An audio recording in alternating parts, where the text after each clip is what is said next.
Última parte de la clase de control postural, la parte 4 de 4.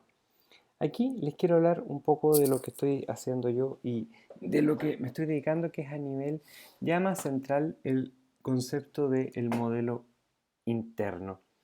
Y para ello contarles de que en el fondo una de las cosas interesantes es que a diferencia de por ejemplo el sistema visual o el sistema auditivo, que cuando la información a través del tálamo llega a la corteza, hay un núcleo primario, la corteza visual primaria, la corteza auditiva primaria, donde llega la información de visión y audición. Sin embargo, por ejemplo, del sistema vestibular, uno le encantaría que existiera una corteza vestibular primaria y durante mucho tiempo se pensó que existía en la PIBC la corteza visual parieto-insular, pero la verdad es que eso no es tan así.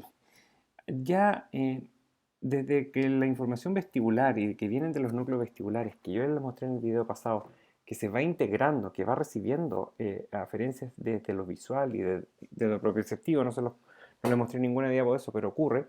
El tema es que la información que viene del sistema vestibular llega inmediatamente a una red de cortezas. O sea, la información con respecto al equilibrio es siempre multimodal. Se mezclan no solamente con zonas de corteza que procesan la información de forma multimodal, cruzada y compleja, sino que a nivel de tronco también. ¿Qué es lo que le está... Tenía este diapo para mostrarle. Que en el fondo a nivel de... No hay neuronas, incluso a nivel de tronco, que sean puramente vestibulares, sino que están siempre... eh, tienen siempre aferencias que vienen desde lo propioceptivo y vestibular, incluso a nivel de tronco en sus primeras estaciones de relevo, lo cual hace el sistema del equilibrio, y eso es súper importante entender, que esta es la estructura que nos permite, cuando falla uno de estos sistemas, el compensarlo con las otras estructuras que sigan funcionando. Aquí hay un mono de cómo en el fondo les quiero, yo sé que la clase se ha prolongado un poquito, así que no les quiero dar mucho el detalle, pero en el fondo este modelo es justamente para decir de que el sistema se está continuamente en distintos circuitos retroalimentando con información de los distintos sistemas con ayuda del cerebelo para darle precisión y corroborando y chequeando. Todo lo que hemos visto a lo largo de los últimos 3 módulos está anatómica y morfológicamente fundamentado. Y este nivel de multimodalidad, y a esto quería llegar con esta breve introducción, es tan extensa que también influyen dentro de la construcción del modelo interno de percepción de dónde está el cuerpo, otros factores que uno podría pensar que no deberían tener nada que ver, como que son, por ejemplo, los rasgos de personalidad. Cuando se le hacen pruebas de personalidad, por ejemplo, niveles de neuroticismo, que desde el mundo de la psiquiatría y neuropsiquiatría se pueden hacer cosas muy serias, muy ordenadas de esto, podemos ver que a nivel cortical la respuesta a estímulos visiovestibulares, por ejemplo, a una simulación de una montaña rusa, es distinta.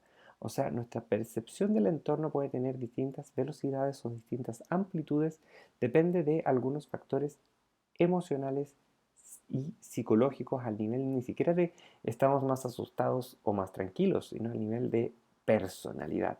Y esto es sumamente interesante.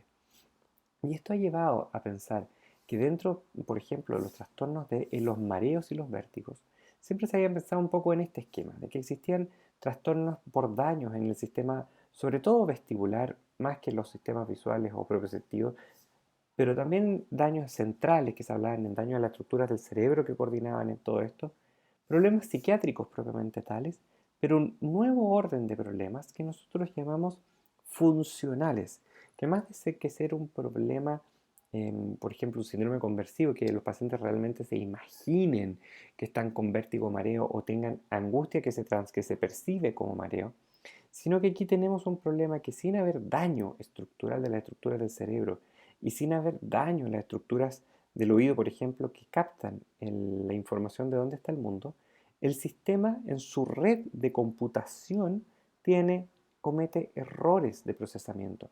Hay errores de procesamiento en el modelo interno de nuestra identidad corporal con respecto al entorno que nos rodea. Uno de estos cuadros es el mareo perceptual persistente, Otro de los cuadros, que es el que creo que veremos en el paper que lo verán con Pablo Burgos, si todo es lo correcto, em, si eso funciona, el, es el miedo a las alturas. Este otro mareo perceptual persistente es mucho más común y la verdad es que es de diagnóstico bastante reciente. O sea, el diagnóstico de esta entidad se acuñó recién en el 2017, hace muy poco. Y curiosamente, siendo de tan reciente en definición, incorpora más de 15 a 20% de todos los pacientes que consulta por vértigo mareo y representa una de las tres primeras causas de vértigo mareo en la población. Estos son los criterios diagnósticos para que tengan idea de lo que estoy hablando. Estoy hablando de un mareo, inestabilidad o vértigo no rotatorio que dura más de 3 o más meses. Está presente casi todo el tiempo, aunque puede ser fluctuante. No tiene un síntoma que sea gatillo, o sea, no hay algo que despierte el mareo que está casi siempre presente, pero aumenta, se exacerba al estar incorporado o en movimiento, o ojo, cuando estoy expuesto a estímulos visuales complejos. Y esto es un cuadro que parece ser como una suerte de complicación, o sea, se precipita luego de que existe alguna otra enfermedad que genera mareo. Como a mí me gusta decirle a los pacientes que es casi como que después de cualquier otra causa que genere vértigo o mareo, el sistema se descalibra. Y se descalibra, lo que vamos a ver, es el modelo interno de percepción del cuerpo con respecto al mundo. Y lo importante es que este cuadro impacta de forma muy importante la calidad de vida y no puede ser explicado por otra causa. La mayoría de estos pacientes tienen exámenes del sistema vestibular, exámenes de imágenes con indemnidad estructural de todos sus sistemas. Y aquí lo que se propone en el fondo, y este es un modelo un poco más antiguo, pero fue republicado en 2017 por algunos de los autores más importantes en el tema, tiene que ver con justamente la comparación entre las exoaferencias y las reaferencias para chequear mi modelo interno. Y aquí lo que habría es un mismatch, una incongruencia entre mi exoaferencia y mi reaferencia. No coinciden mi predicción con la realidad y no coinciden de forma permanente, una permanente discrepancia. Y esa discrepancia de la predicción de la representación interna del cuerpo con la realidad y con respecto principalmente al estímulo de la fuerza de gravedad, como lo proponen estos autores, sería en la fisiopatología desde una mirada de lo que genera este mareo perceptual persistente. Sin embargo, esta explicación tiene algunos errores o algunos fallos sobre todo. No explica por completo algunas partes de su sintomatología, como la gran dependencia a estímulos visuales complejos. Y esto les quería contar un poco lo que estoy yo y mi equipo. Y que es pensar de que si más allá de la identidad corporal con respecto al mundo, tiene que ver más con la cosa más macro. Tiene que ver no solamente con lo que se genera discrepancia no solamente del modelo interno del cuerpo, sino del todo el entorno, en un ya nivel de navegación espacial. Que la navegación espacial en el 2014 fue el tema que permitió ganar a O'Keefe y el matrimonio Edward Moser, Maybrit y Edward Moser, el premio Nobel de medicina, por justamente encontrar que dentro de nuestro sistema nervioso central, específicamente en las áreas de la corteza entorrinal y el hipocampo, nosotros tenemos una serie de estructuras que nos permiten en el fondo tener una serie de grupos celulares que nos permiten construir mapas mentales, verdaderamente tener un Waze interno que nos permite tener un mapa de navegacional del mundo que nos rodea y que nos permite calcular trayectorias dentro de él. Este es un mapa que justamente no solamente vive en el hipocampo y la corteza entorrinal, sino que tiene que ver con una serie de otras áreas que les permite construir esta representación visual tridimensional del espacio que los rodea. Y, para nada tan sorprendente, algunas de estas otras áreas son partes de las redes multimodales de procesamiento de la información vestibular. Entonces nuestra hipótesis es que, complementando esta idea de que el mareo perceptual persistente se define como la existencia de una discrepancia entre el modelo interno del mundo y la realidad, este modelo interno, basado principalmente de forma significativa en el sistema de navegación espacial. O sea, la discrepancia sería de mi identidad corporal respecto a todo el entorno. Lo que nosotros hicimos fue poner a los pacientes a navegar en escenarios virtuales. Esto es como jugar un juego de video, donde los pacientes tenían que encontrar una plataforma que aquí aparece brillante en las sesiones de entrenamiento, pero que después se escondía. Y que los pacientes tenían que navegar a través de esta piscina circular que está delimitada por esta muralla roja, aquí en este bordecito azul. Aquí los pacientes, esta línea azul representa que los pacientes se dan derechito a la plataforma celeste porque está visible, pero que en otros casos está invisible y los pacientes tienen que moverse alrededor hasta encontrarla. Y tenían 7 intentos para volver a encontrarla. Y esto fue lo que encontramos. Este es un mapa de calor de cómo 3 grupos de pacientes se movían en este escenario virtual. Y partamos con la izquierda con los voluntarios sanos, donde el área roja representa las zonas donde más estaban, donde más tiempo pasaban dentro de la tarea de navegación, y las azules donde menos tiempo estaban. Y vemos entonces que los voluntarios sanos, después de quizás aquí en esto un poquito más celestito, claro, se daban un par de vueltas, la encontraban, pero los siguientes intentos se iban derechito a la plataforma. Sin embargo, los pacientes que tenían alguna alteración en su sistema vestibular, pero que no tenían la enfermedad de mareo perceptual persistente, les costaba un poco más encontrar la plataforma, pero igual su distribución de tiempo en la piscina los hacía navegar cerca del target que tenían que tener.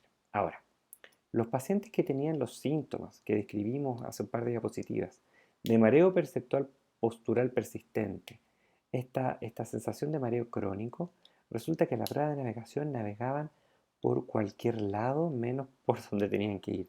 Incluso se pegaban a las paredes, como que de verdad no había, es una conducta súper desorganizada para explorar el entorno que ellos se imaginaban como de navegación. Con lo que nosotros vimos que esta diferencia entre estos 3 grupos era diferente, esta diferencia muy chiquitita y esta diferencia enorme en términos estadísticos. Y a nosotros nos pareció no solamente cuantitativa, sino cualitativa. En el sentido que o aquí quizás podríamos haber esperado una mancha más grande, una dispersión más grande, pero aquí de verdad era que vivían por cualquier parte de la piscina totalmente perdidos en el espacio. Con lo que nosotros estamos, y esto es lo que estamos trabajando, postulando que una disfunción en la navegación espacial sería un elemento importante en el mareo perceptual postural persistente. Y en conjunto con todo lo que les he planteado en esta clase, nosotros pensamos entonces que los mecanismos de navegación espacial que sustentan la construcción de este modelo interno de la identidad corporal en el espacio puede fallar. Y al fallar estos mecanismos se da este tipo de sintomatología y es eh, signo de enfermedad. O sea, no es solamente hay enfermedades de la percepción, como serían los síndromes vestibulares típicos, no hay solo problemas motores para poder responder adecuadamente a dificultades para mantener el control postural, sino que hay enfermedades que respetando la función de estos dos sistemas puede generar molestia a los pacientes en esta entidad muy interesante que de nuevo es una de las 3 primeras causas de mareo crónico en los pacientes. Y bueno, lo que es súper interesante es que el cambio era mucho mayor del que esperábamos, al punto donde que parece que pruebas de navegación espacial podrían discriminar entre pacientes con mareo perceptual persistentes y otros trastornos del equilibrio vestibulares, siendo esta herramienta un potencial biomarcador con un posible rol diagnóstico, que es lo que vamos a tratar de investigar e indagar en nuestras próximas investigaciones. Muchas gracias por su paciencia, tiempo, y así he concluido tratando de llevarles un poco de belleza y orden, espero, a este caos que parecía en la forma en cómo la actividad muscular, si es que medida de forma aleatoria en todos los músculos del cuerpo, responde a una tarea tan cotidiana, fundamental, como es mantener el control de nuestro propio cuerpo. Quiero rescatar de nuevo la figura de Humboldt, saliéndome como ya ven que no puedo dejar de hacerlo, recordando que Humboldt no solamente unió distintas disciplinas para generar modelos transdisciplinarios del mundo, sino que iba más allá de la ciencia y opinaba que política, arte y manifestaciones culturales, la escritura y la poesía eran, tenían que estar íntimamente ligados y en armonía con las otras disciplinas de la ciencia, ya que así se podía transferir los conocimientos que nacían de la ciencia a todos los estratos de la sociedad para construir finalmente un mundo basado en la ciencia que hiciera de este mundo uno un poco mejor. este mensaje. Espero que a Humboldt lo escuchen en Estados Unidos en las elecciones y eligen a Biden y no a Trump. Un abrazo grande a todos y muchas gracias por su tiempo.